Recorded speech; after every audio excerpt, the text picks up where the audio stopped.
Bueno, bienvenidos a este segundo fin de semana de formación de la Escuela de Liderazgo Universitario, que como bien sabéis y podéis ver en este cartel tan bonito que ha hecho el comité, se titula Toda educación es esperanza.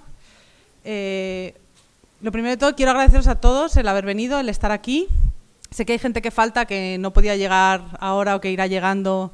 Esperamos ahí un poquito de goteo y que mañana seguramente alguien que no haya podido venir estará también.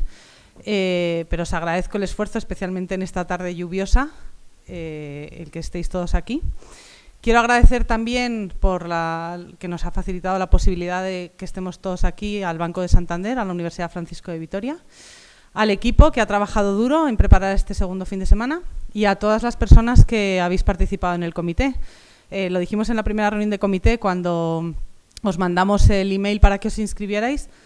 Tuvimos tanta gente apuntada en el comité que no sabíamos muy bien cómo lo íbamos a hacer, porque la respuesta a una llamada por nuestra parte fue abrumadora.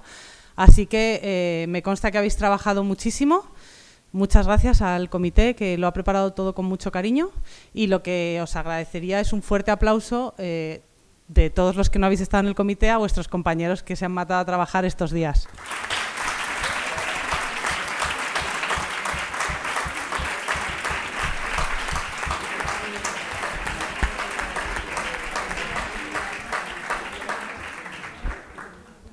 Bueno, sin más, quiero dejarle la palabra a Juan, nuestro director académico, que os cuente bien el sentido de todo lo que hemos pensado para este fin de semana y el por qué hemos estado trabajando en este tema que consideramos tan importante. Así que gracias y bienvenidos.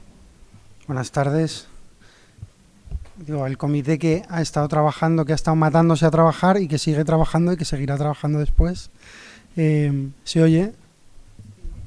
Así, mejor. No sé si está demasiado cerca. Vale, ok, soy yo. Fenomenal. Digo que el comité que se ha matado a trabajar y que sigue matándose durante el fin de semana y que seguirá matándose después. Y también, efectivamente, al equipo. A mí me toca introducir. No quería dejar pasar la oportunidad de animarnos a tomar conciencia del lugar en el que estamos, que es la Universidad, no es la Universidad Francisco de Vitoria, es la pecera del edificio H, que es el lugar clásico donde se realizan los fines de semana de formación o la mayoría de los actos de los fines de semana de formación de la Escuela de Liderazgo, aunque muchos de vosotros no hubierais estado nunca en ninguna ponencia aquí. De hecho, creo que la mayoría de vosotros, porque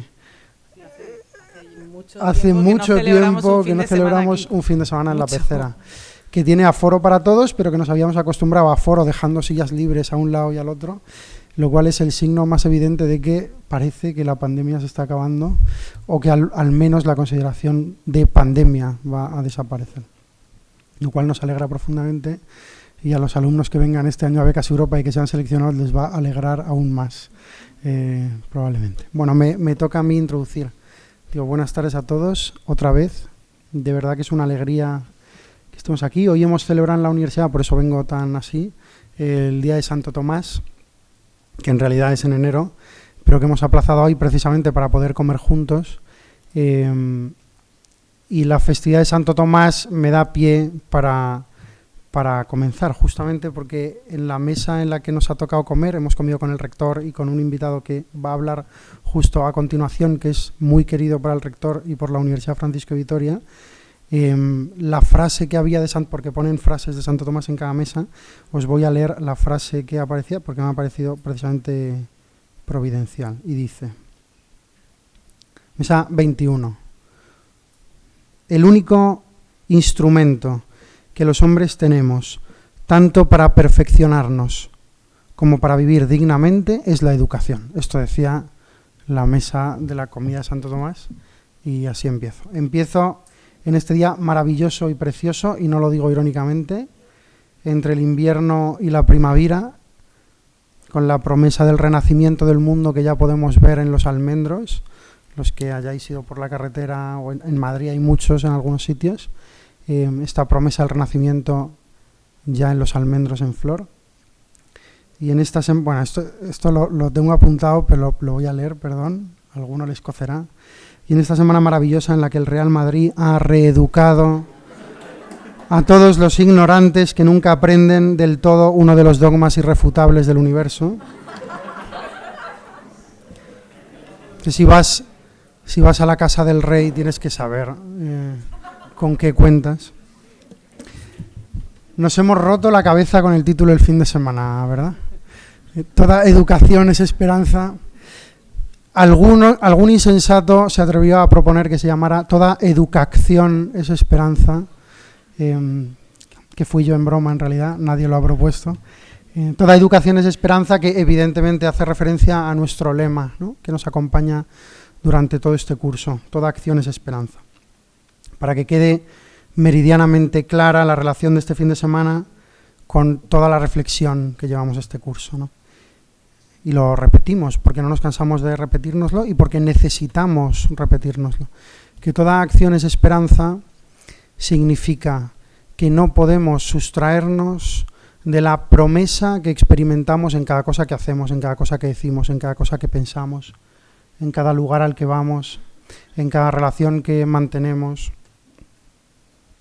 Queremos decir, necesitamos decirnos que detrás de cada acción que realizamos existe la promesa de un cumplimiento de la vida.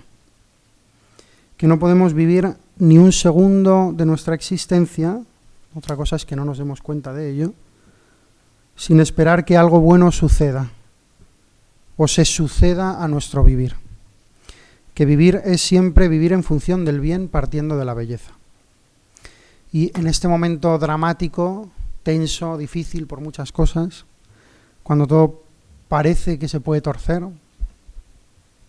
rodeados a veces abrumadoramente de desesperanza, nosotros necesitamos recordarnos que toda acción es esperanza.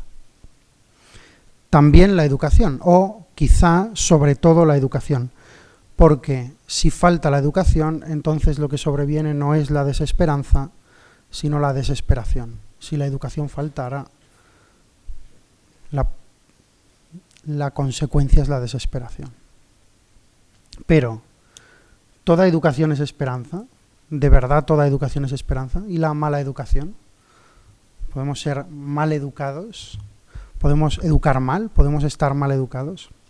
Fijaos lo que dice un profesor de universidad, David Cerdá, de Economía, acerca de los alumnos que recibe en primero de grado. Es un hilo de Twitter, ¿vale? Luego lo podéis buscar. Su usuario es David Cerdá con G. David Cerdá G. Dice, había puesto otro tuit hablando de las dificultades de la educación, ¿no? Y le había preguntado, ¿pero qué quieres decir? ¿A qué te refieres? Y dice, ¿de qué hablo cuando hablo de problemas en la educación? Dice, hablamos de graves déficits atencionales, de tener que prohibirles los dispositivos móviles, de no dejar que usen ordenador en clase porque estarán viendo resúmenes de fútbol, algún youtuber o el resumen de la Isla de las Tentaciones, o estarán en Instagram/TikTok. Hablamos de no saber nada de historia, de definir la Segunda Guerra Mundial como eso de Hitler y los judíos, de no saber qué fue ETA y de una nula cultura clásica, y de un terrible desprecio del pasado. Les han arrancado sus raíces. Hablamos de pensar que cada cual tiene su verdad, de un nulo espíritu crítico, de no saber distinguir una opinión de un argumento y de ignorar que solo la lucidez del saber puede procurarte una vida libre y digna.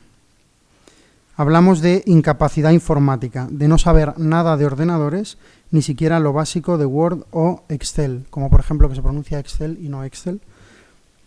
Nativos digitales es mi animal mitológico preferido. Hablamos de un cinismo terrible en la época que debería ser más ilusionante y esperanzada, de derrotismo y asqueo ante la sociedad y un preocupante descreimiento de la democracia, de fabricar borregos con la desvergüenza de venderles que les están mejorando la vida.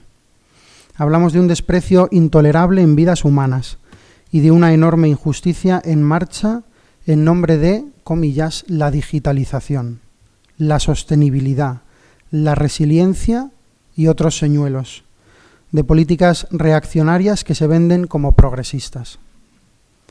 Estamos creando nuevas e inmorales desigualdades. Los hijos de padres que tengan cultura y posibilidades harán de sus hijos una nueva élite por la que las empresas ya suspiran. Y esto debería llevarnos a la movilización, por ser una involución en toda regla. Y termina por aclarar y sintetizar. El 20% inferior de los alumnos es tan malo como siempre.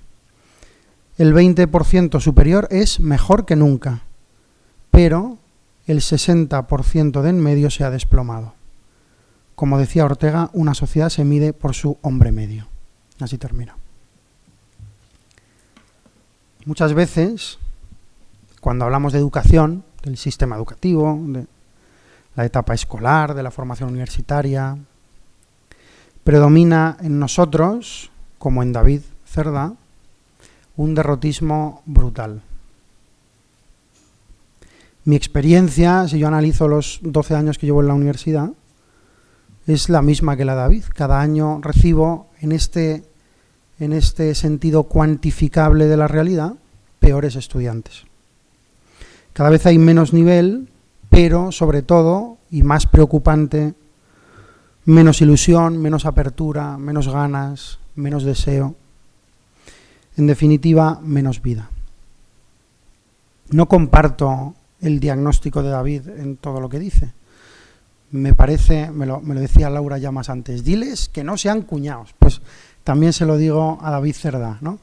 No, perdón, no le acuso de cuñado, creo que su diagnóstico es acertado, pero que no acierta, o yo no le he oído al menos localizar el foco del problema. Me parece claro que el problema educativo es, antes que educativo, un problema afectivo, de falta de modelos atractivos. Que el hecho de no tener ganas no es imputable a la generación Z o a los que recibo en primero de grado sin más. Que el problema no es de la instrucción, no es instructivo. Esto no es más que el síntoma, no es lo cuantificable.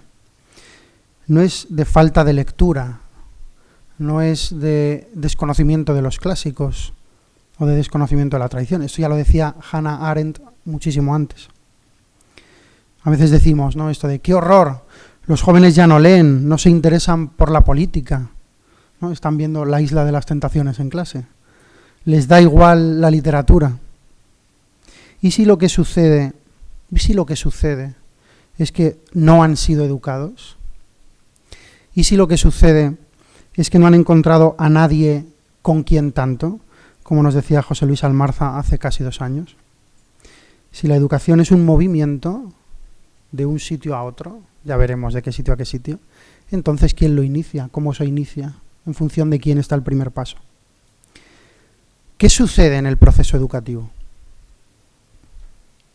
¿Es un qué lo que educa? ¿Es un qué? ¿Qué educa? ¿Es un cómo? ¿Es una metodología? ¿Son los procesos de enseñanza-aprendizaje? ¿O es un quién? ¿O es un quién? Solo educa una relación. Yo os desafío durante este fin de semana a que os preguntéis si podéis localizar en algún momento de vuestra historia, todavía corta, cuando habéis sido educados, cuando habéis crecido, cuando os habéis abierto al mundo, cuando habéis tenido más ganas de conocer, y qué ha pasado, cómo ha sido ese proceso. ¿Qué sucede en el proceso educativo? ¿Cómo es uno educado? Algunos haréis referencia a Becas Europa, probablemente. ¿Es mera instrucción la educación? Si educar es educere y no educare, educere es sacar de dentro, desarrollar, pero a partir de algo que ya está, y no mera instrucción, entonces la educación apela a algo que va más allá de la capacitación técnica, de la transmisión del conocimiento, de la formación profesional, de la adquisición de herramientas, etc. De competencias, habría que decir ahora. La educación es todo eso también, pero no es eso, es otra cosa. La educación es la apertura a la totalidad de la realidad. La educación parte del asombro y de la intuición de que todo tiene que ver conmigo, incluso antes de conocer temáticamente las cosas. La educación sí necesita normas, necesita autoridad, necesita memoria de la tradición, pero no es o no coincide con, sin más, la mera asimilación habitual de lo ético, la obediencia falsa, la que anula el yo. Hay una crisis de autoridad, está claro, como denuncia Arendt en La crisis de la educación, que es un artículo que os recomiendo leer. Y la mera repetición de lo que se hacía, como una tradición que se actualiza por mera repetición. Tampoco es lo contrario, o el giro pendular absoluto, que es la novedad por la novedad misma, que deslumbra, lo vemos con las nuevas metodologías o con la tecnologización, os juro que esta palabra es la adecuada, de la educación. Nos deslumbra y nos impide ver el fin muchas veces. La educación es apertura y es integración. Y entonces, si esto es así, no existe la mala educación. Podrá existir la mala instrucción o la mala formación, aunque sean términos que ya os digo están en discusión constante entre el mundo de los pedagogos. Pero no existe la mala educación. Educar es siempre introducción a la realidad y por eso educar es siempre un acto de libertad. Educar es, además, ejercer un liderazgo positivo en el mundo. Un liderazgo que no es el liderazgo del deslumbramiento, y aunque quede muy feo, es un liderazgo del alumbramiento. El profesor, el maestro, ilumina el camino, no se ilumina a sí mismo. El que se ilumina a sí mismo deslumbra e impide que el educando, o que el formando, o que el estudiante, como se llame, impide que vea el mundo, porque fija la mirada en el educador. No es el deslumbramiento lo que educa, es el alumbramiento, es una luz. Educar es por eso siempre educar para la libertad, porque es enseñar el mundo, dirigir la mirada con apertura hacia la totalidad de la realidad. Efectivamente hay modelos educativos muy distintos. Vamos a entrar en ello a lo largo del fin de semana. Vamos a hablar de muchas cosas. Os voy a contar un poco lo que puede pasar, lo que hemos preparado para que pase y que no depende de nosotros de un modo absoluto que suceda exactamente igual que en el proceso educativo. En función de las preguntas que nos sobrevuelan y de los problemas que observamos y de una cierta desesperanza y cuñadismo respecto de cómo miramos al sistema educativo y de cómo decimos, ¿no? La memoria es un horror y entonces no hay que aprender nada de memoria. Hay que aprender muchas cosas de memoria y es buenísimo. El sistema es horrible, la EBAU está mal distribuida, las comunidades autónomas no sé cuánto, no hay un pacto educativo en España, los políticos no tienen ni idea, hay que hacer una ley nueva de educación, pero esta que ha hecho la ministra Cela tampoco nos gusta, es un desastre, si viniera el PP tampoco lo haría bien, no sé, así todo, ¿no? Todo este problema que evidentemente desde esta consideración nos llevaría casi a una desesperanza inmediata, nosotros queremos traspasarlo. Solo podremos volver a proponer algo en educación cuando hemos ido a la raíz del problema. Nosotros queremos irnos al fondo, profundizar, ir hasta el final. Y si estamos juntos en la Escuela de Liderazgo Universitario es fundamentalmente para esto. No para decirnos lo que se dice todo el mundo, sino para hacernos preguntas juntos que quieran ir hasta la raíz. ¿Y qué va a pasar? Pues hoy nos va a hablar Andrés Jiménez Abad, que es un catedrático de instituto, sobre qué es educar, sobre la actualidad educativa de Sócrates, y eso no lo anticipo porque lo vais a escuchar ahora mismo.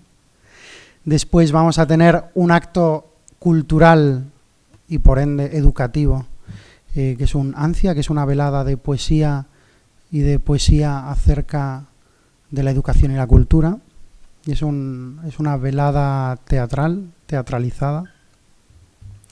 Mañana vamos a atender al problema político de la educación en España, pero no desde una perspectiva politiquista o de la mera politización tal y como entendemos política hoy en día, sino en el sentido de la politeia, también de la lucha de poder, por qué la educación es un campo de batalla político en España. Y vendrá un profesor de la Complutense, se llama David Reyero. Y después una entrevista a Gregorio Luri, que es un teórico de la educación, es filósofo, que ha publicado libros sobre educación y que tiene bastante actualidad, que está bastante presente en los medios. Escribe en El Subjetivo, escribe en El Debate, escribía en El Debate de hoy antes de que lo cerraran.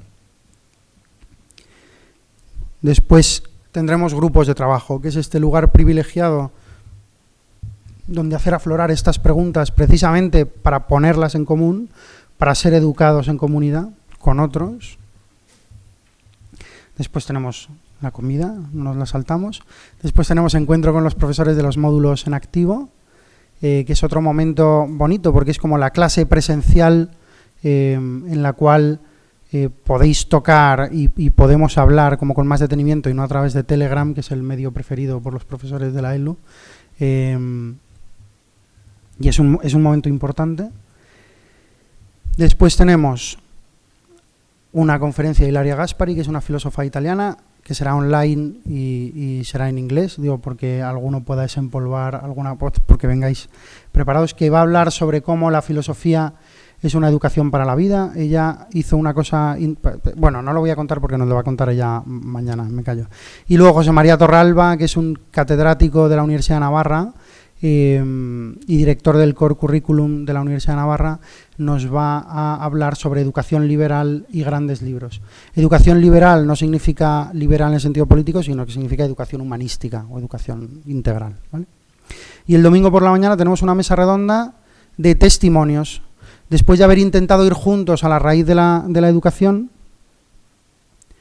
nos interesaba poner delante de nuestra reflexión ejemplos vivos, pero alcanzables al mismo tiempo, que son referente para nosotros, pero que son también compañeros de camino, de cómo hay esperanza en la educación. La esperanza en la educación no es una teoría, no es abstracta, sino que son personas, rostros, asociaciones, comunidades, grupos de personas que verdaderamente hacen cosas porque entienden el valor que tiene lo educativo. Entonces vendrá Daniel Sada, rector de la Universidad Francisco de Vitoria, que algunos ya le conocéis por los finales de Becas Europa, los que seáis de tercero y de cuarto, pero que no queríamos que los de primero y segundo se lo perdieran y que además es muy pertinente para el fin de semana en el que estamos. Luego una alumni, Lucía Sánchez, que durante su etapa universitaria, precisamente por esta misma inquietud, generó, y luego lo presentaron además como Tefelu, presentó un proyecto que se llama Punto de Encuentro, que son convocar a toda la comunidad universitaria, no solo estudiantes y no solo de un grado, sino también profesores e incluso personal de administración y servicios, en torno a una pregunta que excede los ámbitos técnicos de cada ciencia en la Universidad Carlos III de Madrid, junto con Teresa García de Santos, porque a lo mejor algunos la conocéis, porque vino de monitora Becas Europa. Y además ella estudió Derecho y se ha cambiado al lado de la educación, está en una ONG que se llama Empieza por Educar y está trabajando en el ámbito de la formación profesional en un instituto de Móstoles con personas en riesgo de exclusión social. Y luego Ousmane Umar, que es un tipo interesantísimo, un ganés, que llegó en patera a España y que aquí fue acogido y ayudado a educarse, hizo 2 carreras y un máster, y entonces él se ha dado cuenta de que lo que verdaderamente permite cambiar las cosas es la educación. Lo que da esperanza verdaderamente es la educación, que es lo que en el fondo queremos decirnos este fin de semana.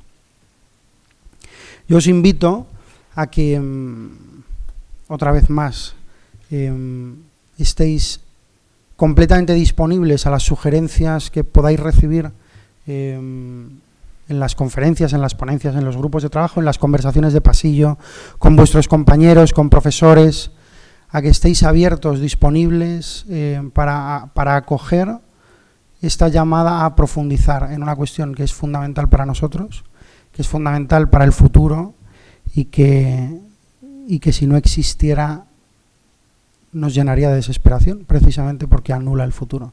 Y que a veces, de hecho, está anulada en función del corto plazo o en función de resultados cuantificables o del informe PISA o de un montón de cosas de las que también hablaremos, porque hay que hablar, pero que no son lo que dicen la esencia de la educación. Sin más, como es mucho más interesante lo que tiene que decir Andrés que lo que tengo que decir yo, y con muchísimo agradecimiento porque esté entre nosotros hoy, Os dejo con él, le damos un fuerte aplauso.